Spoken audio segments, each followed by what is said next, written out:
Assalamualaikum warahmatullahi wabarakatuh. Selamat pagi, salam sejahtera bagi kita semua. Berjumpa lagi bersama Petani Tulen. Di kesempatan pagi hari ini, kebetulan pas kemarin, seperti di video yang kemarin, kita telah kemarin sore melakukan penanaman. Nah, inilah kondisi satu hari setelah tanam, kawan. Kondisi tanaman cabai satu hari setelah tanam.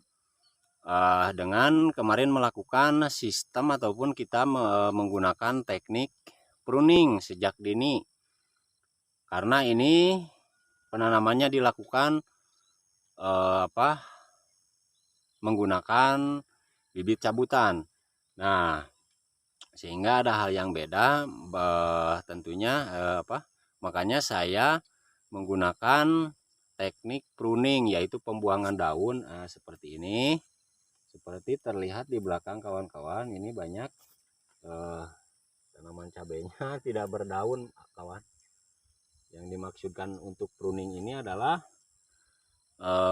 tuh kelihatan daunnya hanya sedikit.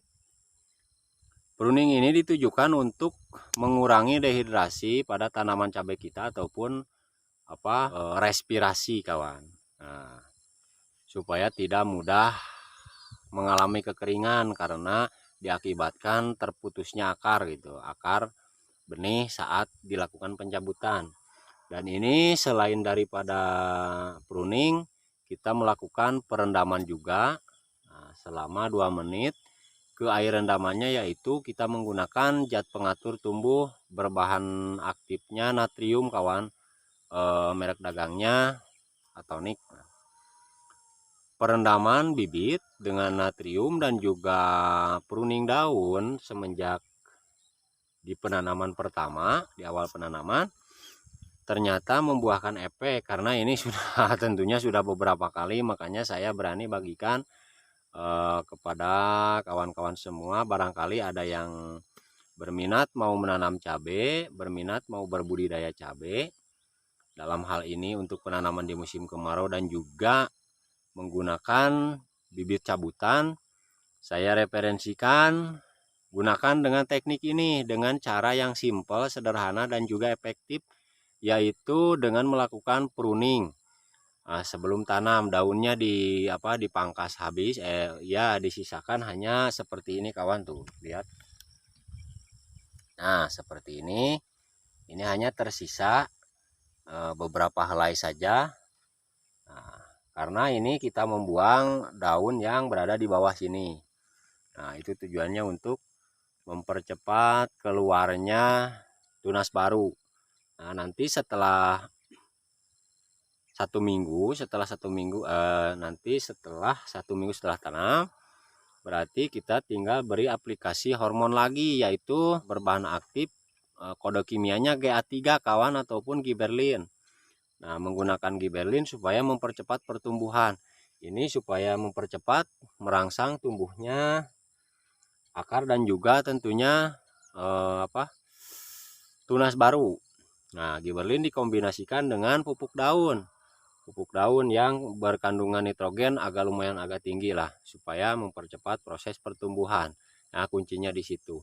Tapi hal yang paling kunci sebenarnya adalah di penanaman ini, karena indikasi daripada pertumbuhan tanaman cabai yang subur, berbuah lebat dan juga hasilnya banyak. Nah, indikasinya yaitu terlihat di awal penanaman, sobat.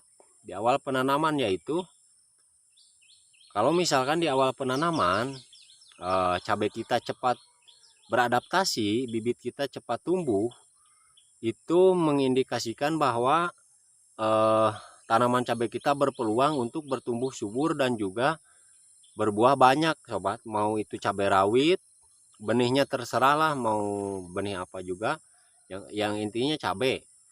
Indikasinya pertumbuhan dari awal. Kalau misalkan dari awal sudah stresnya lama, pertumbuhannya jadi lama, memang bisa bagus, tapi dibutuhkan upaya-upaya yang lebih lah, diantaranya memberikan pupuk susulan yang banyak, memberikan pupuk daun yang banyak, dan juga hormon tumbuh yang banyak.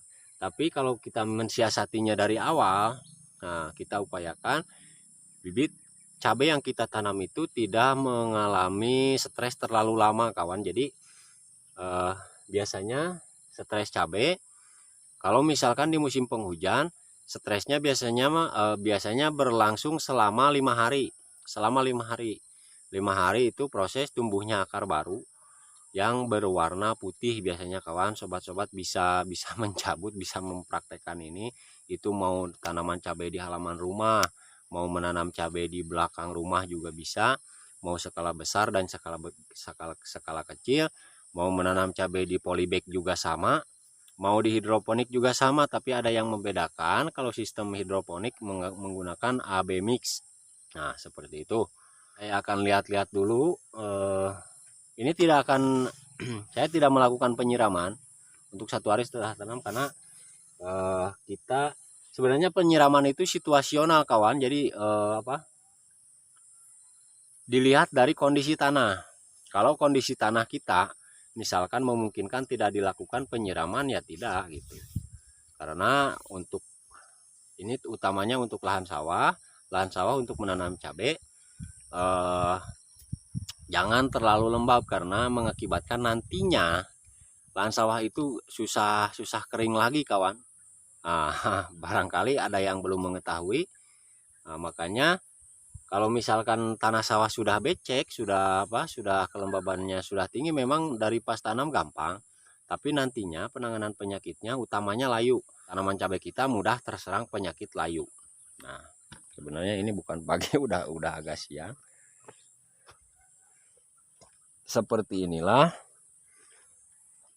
kondisinya 1 hari setelah tanam menggunakan menanam cabai menggunakan seperti ini. Sehat-sehat, tidak terlalu layu. Nah, seperti ini. Bibit yang digunakan untuk lahan tegalan adalah bibit bukan cabutan sobat, itu bibit penyamaiannya menggunakan tray. Nah, seperti itu. Tuh ada yang Nah, ini ada yang parah kemarin terkena panas matahari juga masih bertahan. Ini tuh titik tumbuhnya masih hidup ini kawan, tuh lihat. Ini muncul titik tumbuh baru. Nah, muncul pucuk-pucuk baru ataupun kuncup baru lah. Seperti ini. Kelihatan. Ini real.